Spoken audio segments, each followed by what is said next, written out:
निगरां वज़ीर आला सिंध के नाम पर मुशावरत के लिए हुकूमत और अपोजिशन के दरमियान मुशावरत कल होगी, मगर इसके नतीजा खेज़ होने के इम्कानात कम हैं।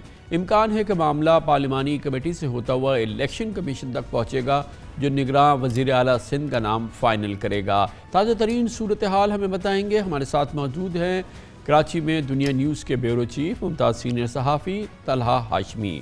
बहुत बहुत शुक्रिया तलहा हाशमी साहब। ये बताइएगा कि अब अगला स्टेटस क्या है, और ज़ाहिर है एक जानिब अपोजिशन है, एक जानिब पाकिस्तान पीपल्स पार्टी है। क्या इम्कान है कि क्या इनके दरमियान बातचीत से निगरान वज़ीर आला का तयन हो जाएगा, या इम्कान ये है कि नहीं होगा? कामरान साहब बहुत शुक्रिया। इसमें देखना यह है कि अभी तक पीपल्स पार्टी की जानिब से नाम को फाइनलाइज़ नहीं किया जा सका है। 5 नाम हैं जो कि पीपल्स पार्टी की जानिब से पेश किए जा सकते हैं। सबसे उसमें जो ऊपर है, सबसे पहला नाम है जस्टिस रिटायर्ड मकबूल बाकर साहब का है, उसके बाद मुमताज़ शाह साहब का है, और ये यहाँ पे ख़त्म नहीं होती लिस्ट, बल्कि इसमें साबका जो चीफ सेक्रेटरी हैं सदीक मेमन साहब, उनका नाम भी शामिल है। साबका ब्यूरोक्रेट जो हैं आलमदीन बुल्लो, उनका नाम भी शामिल है, और इसके साथ साथ आज एक नया नाम आया है जो कि सेनेटर रिटायर्ड मुबीन जुमानी का है। ये नाम पेश किए जा सकते। ये इम्पॉर्टेंट बात यह है कि कानून के मुताबिक वो तो सिर्फ 3 नाम दे सकते हैं, तो उन्होंने अपने पास फहरिस्त चाहे जो भी बनाई हो तो वो तो नहीं है, लेकिन जब बातचीत होगी चीफ मिनिस्टर की लीडर ऑफ द अपोजिशन से, उसमें तो तीन ही नाम दिए जा सकते हैं ना? जी बिल्कुल कामरान साहब, 3 नाम दिए जाएंगे। इसीलिए जैसे मैंने आपसे अर्ज़ किया कि अभी तक पीपल्स पार्टी की जानिब से ये नाम फाइनलाइज़ नहीं किए गए। गो कि MQM की जानिब से नाम फाइनलाइज़ किए जा चुके हैं, और इसमें यूनुस ढागा साहब हैं जो कि सबका सेक्रेटरी वफाकी सेक्रेटरी फाइनेंस है, और सबका कमिश्नर कराची और मौजूदा प्रिंसिपल इंफॉर्मेशन ऑफिसर हैं शोएब सिद्दीकी साहब, वो हैं। अब MQM की जानिब से GDA का इंतज़ार किया जा रहा है, और GDA की जानिब से मुमकिन तौर पर सफदर अब्बासी साहब का नाम शामिल हो सकता है, सामने आ सकता है। जबकि एक और नाम है जो कि जाम करम अली का है, वो भी नाम सामने आने के इम्कानात हैं, लेकिन बहरहाल GDA ने अभी तक MQM के नाम पेश नहीं किए। आज जो मेरी बात हुई है गवर्नर सिंध से, उनको ये जब असम्बली डिज़ोल्व करने की ये CM दरख्वास्त करेंगे तो आज रात 12 बजे ये असम्बली डिज़ोल्व हो जाएगी, और फिर CM सिंध की जानिब से कल जो मुलाकात होगी अपोजिशन लीडर के साथ, वो ऐसी होगी कि नशिस्तन गुफ्तन बर्खास्तन, जो कि मेरी इतलात हैं, क्योंकि अभी तक दोनों जानिब से कोई नाम फाइनलाइज़ नहीं किए गए। पीपल्स पार्टी की जानिब से भी नाम वीकेंड पर फाइनलाइज़ किया जाएगा, और फिर उसके बाद एक और नशिस्त होगी। जो मेरी बात हुई है, ज़राए बताते हैं गवर्नर कोशिश करेंगे कि मुफाहमत से ये नाम दोनों के दरमियान हल हो जाए। गवर्नर की कोशिश होगी कि जो मुफाहमत की जाए और जो पीपल्स पार्टी नाम दे और जो अपोजिशन लीडर नाम दें, यानी जो CM नाम दें और जो अपोजिशन लीडर नाम दें, उनमें से कोई एक नाम को फाइनलाइज़ कर लिया जाए। और जो ज़राए हैं वो बताते हैं गवर्नर की कोशिश होगी कि मुफाहमत के ज़रिए हो जाए, लेकिन अगर ये मुफाहमत कामयाब नहीं हो पाई तो फिर उसके बाद ज़ाहिर है मामला इलेक्शन कमीशन के पास जाएगा, और फिर वहाँ से इसके नोटिफाई होने के इम्कानात हैं। नहीं तो क्या सिंध में ये पार्लिमानी कमेटी के पास, प्रोविंस में नहीं जाता, पार्लिमानी कमेटी के पास, ये उन रिप्रेजेंटेटिव्स के पास नहीं जाता इससे पहले कि इलेक्शन कमीशन में जाए?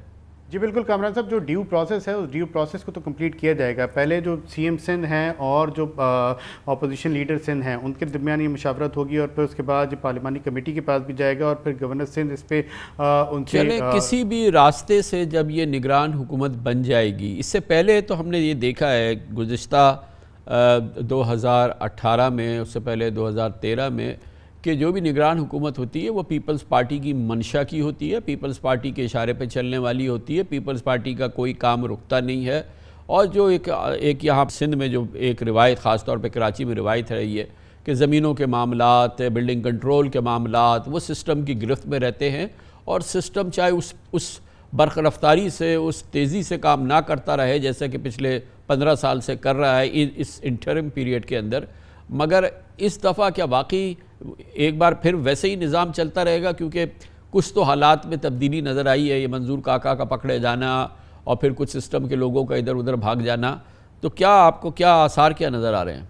कामरान साहब बिल्कुल सही जगह आपने निशानदही की है। इसीलिए जो मैंने कहा कि जैसे मुशावरत की कोशिश की जाएगी, लेकिन कुछ मामलात इस पर डिफरेंट नज़र आ रहे हैं, क्योंकि बाकायदा जो सिस्टम के तहत चलने वाली मामलात थे, चाहे वो बोर्ड ऑफ रेवेन्यू था, चाहे वो KDA था, चाहे वो SBCA था, चाहे वो MDA था, अब ज़राए बताते हैं कि तमाम के तमाम लोग जो कि इसमें इन्वॉल्व थे उनकी लिस्टें तैयार कर ली गई हैं, और जो अहम नाम इसमें थे वो कराची छोड़ के या तो जा चुके हैं या पीछे پیچھے ہٹ گئے ہیں، اور بعض لوگوں کے بارے میں تو یہ بھی اطلاعات ہیں کہ وہ شاید اس ملک سے ہی جا چکے ہیں. تو کہیں خوف موجود ہے. جو اگر 2018 میں جو گورنمنٹ ختم ہوئی تھی تو اس کے بعد ہمیں ایسا نظر نہیں آیا تھا، لیکن بہرحال وہ خوف موجود ہے. صرف لینڈ کے معاملات نہیں، اس پہ جو آباد ہے، جو کہ بلڈرز کی ایسوسیشن ہے، اس نے بہت خطوط لکھے ہیں، اس نے سیکیورٹی اداروں کے سربراہوں کو خطوط لکھے ہیں. اس نے ہر جگہ جا کے بتایا ہے کہ کس طرح منظم طریقے سے کراچی کی قیمتی اربوں کھربوں روپے کی مالیت کی جو زمینیں ہیں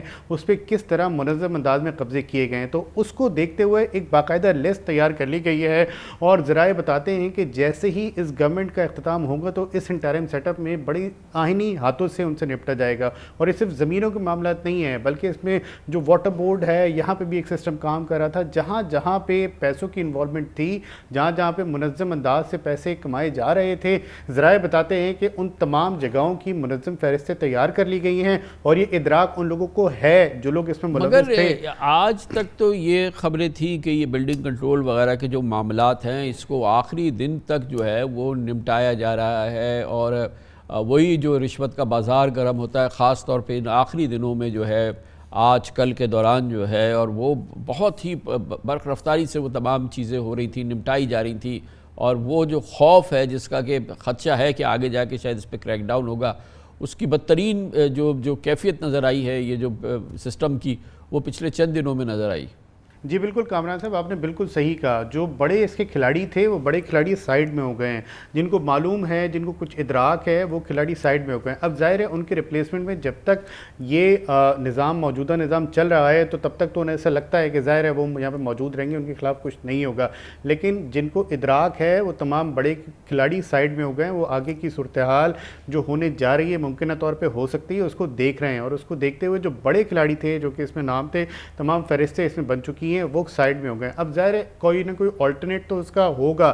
ایک نظام چل رہا ہے اور ظاہر ہے اس نظام کو جو ہے وہ دیکھنے والے بہت سارے لوگ، بہت طاقتور حلقے موجود ہیں، بہت طاقتور شخصیات موجود ہیں. تو جب تک وہ شخصیات اپنی نشستوں پر موجود ہیں تو ظاہر ہے ان کو کوئی خوف نہیں ہے. لیکن جیسے ہی آج یہ نظام ختم ہوگا سندھ حکومت کا تو صرف سی ایم سندھ رہ جائیں گے، اور سی ایم سندھ کے بعد بھی ظاہر ہے وہ پھر اب جب اس میں جب اپوزیشن لیڈر میں اور ان میں اس میں بات چیت کا آغاز ہوگا تو جلد لانا پڑے گا جو کہ نگران سیٹ اپ ہے. تو نگران سیٹ اپ جیسے ہی آئے گا تو امید یہی ہے کہ اس کے بعد فوری طور پہ کارروائی شروع ہوں گی، کیونکہ اس دفعہ جو ذرائع ہیں وہ یہ دعویٰ کرتے ہیں کہ ثبوتوں کے ساتھ فائلیں تیار ہیں اور باقاعدہ پہلے کام کیا گیا ہے، باقاعدہ پہلے ثبوت حاصل کیے گئے ہیں، منظم انداز میں ٹھوس ثبوت حاصل کیے گئے ہیں، اور اب ثبوتوں کے ساتھ کارروائی کی جائے گی. انشاءاللہ. بہت بہت شکریہ، بہت شکریہ. طلحہ ہاشمی ہمارے بیورو چیف موجود تھے.